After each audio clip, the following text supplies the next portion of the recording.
Pues muchas gracias. Sí, efectivamente tengo dos capítulos, dos contribuciones en el libro que, como decías, Ricardo, trata un tema que es eterno. Bueno, no sé si eterno, pero desde luego tiene varios siglos.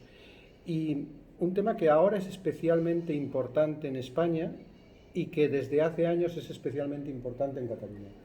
Yo siempre digo que no hay nada malo que no tenga algo bueno. Y el procés, pues tiene alguna cosa buena. Sí, sí que la tiene. Pepe Domingo pone cara de sorpresa, pero es cierto, porque, y lo comentaba ayer en el acto que tuvimos en la Universidad Autónoma de Barcelona, cuando estudiaba Derecho, eh, nos explicaba muchos principios que nos parecían teóricos, año 85, año 87, año 88, que dábamos por descontados. Y sin embargo, desde hace 10 años eh, sabemos lo que es vivir sin esos principios. Sabemos lo que es que fallen cosas como la neutralidad de las instituciones que hablábamos ayer o el sometimiento de los poderes públicos a la ley. Y esto me acuerdo que lo veíamos en la Facultad de Derecho y nos parecía algo obvio, de cómo podía ser de otra manera. No nos imaginábamos siquiera cómo podía ser otra realidad, otra sociedad en la que el poder no estuviera sometido a la ley, al menos formalmente. Sin embargo, aquí en Cataluña eso lo vivimos. Es decir, vivimos durante unos años un poder público que expresamente decía que iba a actuar al margen de la ley, que de hecho actuaba al margen de la ley. Y a partir de ahí entiendes de una manera diferente cómo se articula el ordenamiento jurídico para evitar las consecuencias negativas de estas patologías. Y una de las formas, la forma clave para entender el sometimiento, para entender la función que tiene el sometimiento del poder público a la ley, es que la voluntad mayoritaria no lo es todo. Siempre se dice, la voluntad mayoritaria lo puede todo. No, porque hay unas reglas de funcionamiento que están al margen de la voluntad mayoritaria, y entre esas reglas de funcionamiento que están al margen de la voluntad mayoritaria hay algo tan importante como son los derechos fundamentales de las personas. Si no hubiera esas garantías, si no hubiera esos límites a la voluntad mayoritaria, pues si por mayoría se decide matar a alguien, pues se le podría matar. Si por mayoría se decide quitarle todos los bienes a una persona, pues se le podrían quitar, o cualquier otra barbaridad que se nos ocurra. Para que eso no pase, tenemos ese sistema complejo, articulado, esa arquitectura de la sociedad en la que el derecho y el sometimiento del poder público al derecho es un elemento esencial. Y aquí durante el procés hemos visto cómo esto se ponía en duda. Por una parte, parece casi inevitable que cuando se está planteando lo que en el fondo y formalmente era el procés, y no es contradicción decir en el fondo y formalmente, porque hay cosas en las que la forma es el fondo, lo que se planteaba en el procés era la derogación de la Constitución en Cataluña, eso era lo que había detrás.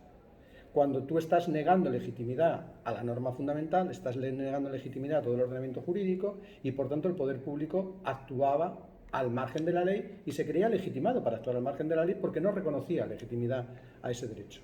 Pero había algo más, porque como el argumento que se utilizó durante el procés fue la voluntad mayoritaria, el principio democrático malentendido, en el sentido que decía antes, el principio democrático en el sentido de que cuando hay un grupo de 10 personas y 6 deciden una cosa, lo que digan estará bien y no importa lo que digan las otras 4. Eso es el principio mayoritario para los nacionalistas, y hay muchísimos ejemplos de cómo lo ponen en práctica cada día. Por supuesto es una aberración, porque de acuerdo con esa regla, pues el régimen de nazi sería democrático, porque al fin y al cabo llegó después de ganar unas elecciones y después de unos pactos. Lo que nos convierte en una democracia homologable, una democracia como nosotros entendemos la democracia, es que hay una voluntad de la mayoría, hay respeto a los derechos fundamentales, hay sometimiento del poder público a la ley. Y, repito, para que ese poder público esté sometido a la ley, el mecanismo del derecho, y ahora vamos a ir a ello, es esencial. Y dentro de ese mecanismo del derecho llegamos al tema del libro, que es la justicia, los tribunales. Yo creo que lo primero que hay que decir es que los tribunales no son suficientes para garantizar el sometimiento del poder público a la ley. Y de nuevo aquí, el procés y lo que estamos viviendo ahora en Cataluña, que no ha sido el fin del procés, sino una continuación, nos dan muchísimos ejemplos. Y desde Impulso Ciudadano podemos poner muchos ejemplos de esto. Es decir, sabemos, por poner un ejemplo que salía ayer, neutralidad de las administraciones.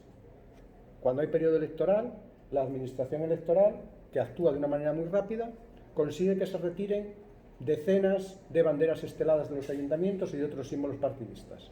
Esos símbolos partidistas y esas esteladas son contrarias a la ley.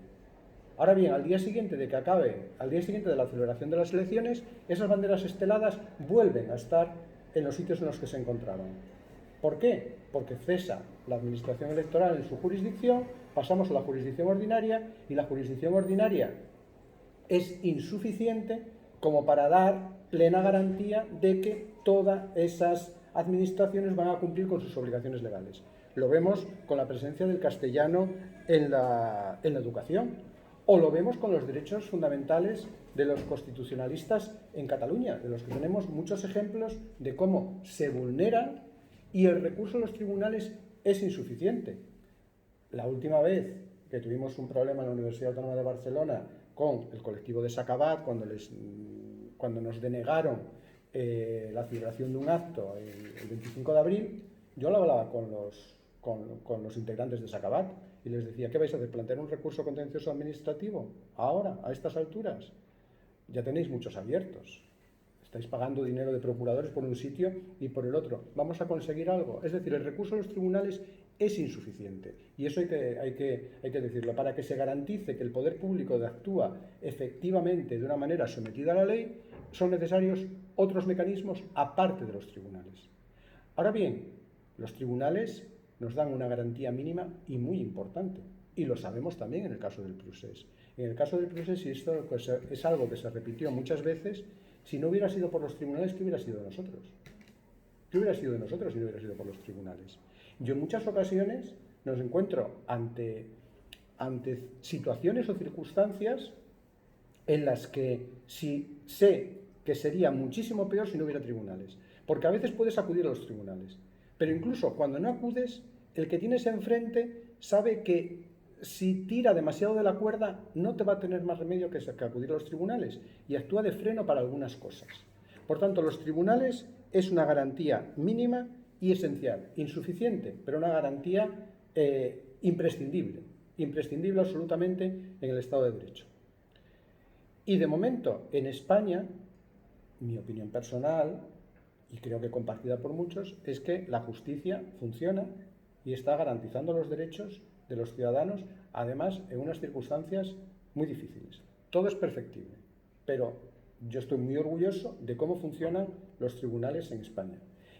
Y no porque nos den siempre la razón, porque nosotros litigamos y a veces nos dan la razón y a veces no nos la dan. Y a veces podemos decir, bueno, pues aquí se han equivocado. Bueno, a ver, eso es lo normal, es decir, esas son las reglas del juego.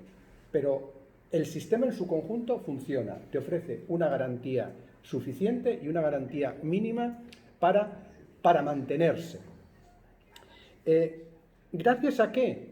Bueno, aquí hay un elemento clave que toca el tema del libro, injerencias de la política en la justicia, porque si la justicia es el elemento que nos ofrece la garantía mínima como ciudadanos frente a los abusos del poder, para que esa justicia sea esa garantía, tiene que ser una justicia independiente. Y claro, la independencia de la justicia se entiende tradicionalmente de dos maneras, independencia externa e independencia interna. ¿Qué quiere decir lo de la independencia externa e interna? Bueno, la independencia externa tiene que ver con los órganos de gobierno de los jueces. Todo el tema de quién designa el Consejo General del Poder Judicial, de qué manera se controlan los ascensos de los jueces, la retribución de los jueces, el retiro de los jueces, y estoy nombrando temas que han llegado al Tribunal de Luxemburgo cuando se han planteado cuestiones de independencia judicial dentro de la Unión Europea en relación a Portugal, en relación a Polonia, por ejemplo. Y esto de la garantía externa es la independencia externa, es lo que más ha llamado la atención de los medios de comunicación y de la sociedad en general. Pero hoy no voy a hablar de la independencia externa, sino que voy a hablar de la interna. ¿Y la interna? ¿Qué quiere decir la independencia interna? La independencia interna quiere decir que cuando el juez actúa únicamente sometido a la ley. O si se quiere, a la ley y al derecho, y esto de la ley y el derecho tiene sus matices y sobre esto se han escrito ríos de tinta. Pero bueno, nos entendemos, actúa sometido a la ley. Esto es muy importante. Esto es muy importante Porque implica, por una parte, que no se pueden dirigir instrucciones a los jueces cuando están ejerciendo su función, y esto, de nuevo, es una cosa que cuando yo estudiaba la carrera la dábamos por sentada, y sin embargo, hace muy poco hemos visto cómo parecía que se abría la posibilidad de que el Tribunal Constitucional se encontrara legitimado para dictar instrucciones a los jueces. Tremendo. Es decir, estamos viendo cosas que nunca pensábamos que íbamos a ver. El hecho de que se hubiera planteado siquiera esa posibilidad en una reunión del Pleno del Tribunal Constitucional me parece extraordinariamente preocupante, porque uno de los elementos básicos de la independencia judicial interna, cuando el juez ejerce sus funciones, es que no recibe instrucciones de nadie. Hoy me preguntaba una persona que además no es española, es extranjera, me preguntaba por la reforma de la instrucción, pasar la instrucción a los fiscales. Y me dice, bueno, pero ¿hay tanta diferencia entre una cosa y otra? Y digo, hombre, sí, porque los jueces en España son independientes. Y eso de independientes quiere decir, le decía esto, dice, que no reciben instrucciones. Y además, hasta donde yo sé, esto se respeta a rajatabla. Otra cosa es que haya una vía de recurso, lógicamente, pero me cuesta creer que ningún magistrado del Supremo, del Tribunal Superior de Justicia de una audiencia provincial, le diga algo a un juez de primera instancia, de instrucción o de la audiencia del Tribunal Superior de Justicia en relación con un caso. Porque yo creo que esto es, si podemos decirlo, sagrado. Por tanto, hay una independencia real de cada juez, que luego puede aceptar o equivocarse y luego está el sistema de recursos, pero hay una independencia real. Mientras que el fiscal no tiene esa independencia. El fiscal es una institución sometida al principio jerárquico. Hay instrucciones. Y recuerdo que era un intercambio de correos y me decía, vale, o sea, que los jueces son más independientes que los fiscales. Y dije yo, no. Los jueces son independientes y los fiscales no son independientes. No es una cuestión de grado, es una cuestión de sí o no. Y en este caso, el cambio sería radical. Por tanto, que no hay instrucciones. Por otra parte, y este es el elemento quizá más delicado, que yo pensé que nunca se iba... Bueno, este sí que es un viejo tópico, además desde el punto de vista de la teoría del derecho, que es, claro, cuando un juez dicta una decisión sometida a la ley y al derecho, entre la ley y el derecho y la decisión hay el método jurídico. Es decir, hay toda una serie de criterios, de razones, de argumentos que la comunidad jurídica considera admisibles y que permiten un diálogo entre no solamente los tribunales, sino los operadores jurídicos en general y los profesores de universidad, la doctrina. De manera que podemos criticar, cuestionar, decir aquí se ha acertado, se ha equivocado, a partir de un lenguaje que todos consideramos común, donde hay cuestiones dudosas, pero donde hay cuestiones que no son tan dudosas. Claro, si ese lenguaje se mantiene, y es que eso es muy importante, porque sin ese lenguaje cae el derecho, y si cae el derecho, cae la separación de poderes, y si cae la separación de poderes, cae la democracia. Es decir, al final el método jurídico es importantísimo, porque es lo que nos permite mantener el diálogo entre unos y otros sobre lo que es correcto o incorrecto en derecho, sabiendo que hay zonas grises. ¿Por qué digo esto? Digo esto porque, claro, ¿qué es lo que sucede si un tribunal decide actuar por puro decisionismo? Es decir, dictar una resolución, pero sin utilizar argumentos que sean jurídicamente homologables. Y este es un riesgo real, y voy a poner un ejemplo que no es de España.